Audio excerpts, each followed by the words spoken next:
Modi, go back! Go back! Go back! Go back! Go back!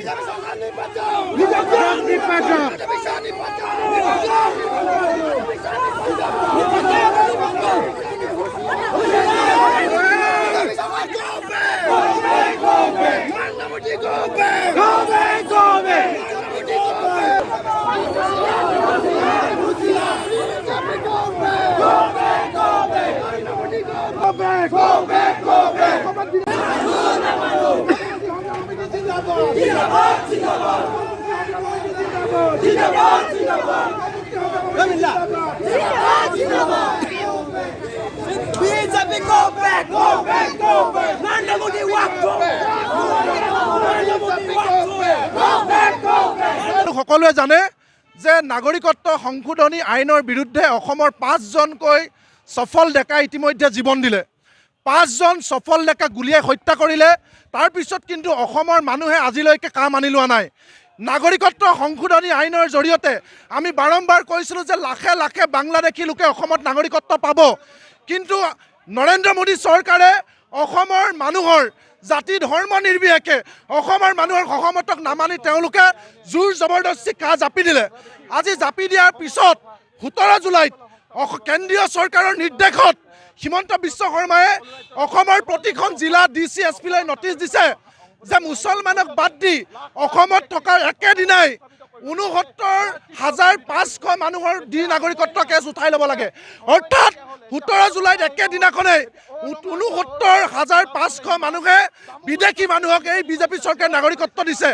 তাৰপিছত আমি আৰু এটা কথা কৈছিলোঁ যে তেওঁলোকে কাট অফ ডেট দিছিলে যে 2014 চনৰ 31 ডিচেম্বৰ, কিন্তু আজি দুদিন পূৰ্বে আপোনালোকে দেখিছে কেন্দ্ৰীয় চৰকাৰে ইমিগ্ৰেশ্যন এণ্ড ফৰেনাৰ এক্সামশ্যন অৰ্ডাৰ 2025 আনিছে, আনি কৈছে যে এতিয়া 14 চন নহয় 2024 চনৰ 31 ডিচেম্বৰলৈকে তেওঁলোকে যিমানবিলাক বিদেশী অসমত আছে তেওঁলোকক নাগৰিকত্ব দিব।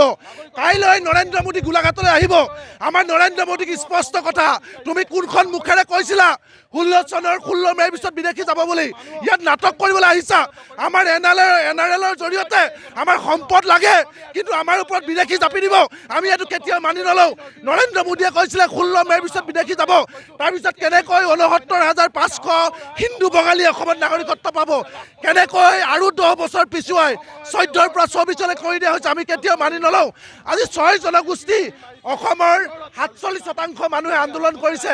47% OBC মানুহে কৈছে যে আমি অসমত ভালকৈ খাবলৈ পোৱা নাই, থাকিবলৈ পোৱা নাই, আমি অসুৰক্ষিত, আমাক জনজাতি লাগে। আজি 40 লাখ অসমৰ নিবনুৱা, আজিৰ দিনটোত অসমৰ 100জন মানুহৰ 28জন মানুহৰ নিজৰ বুলিবলৈ এডৰাও মাটি নাই।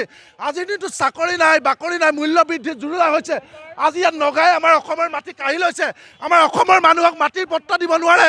তাৰপিছত নৰেন্দ্ৰ মোদীয়ে বাংলাদেশৰ বঙালী আনিব অসমলৈ, আমি এইটো কেতিয়াও মানি নলওঁ।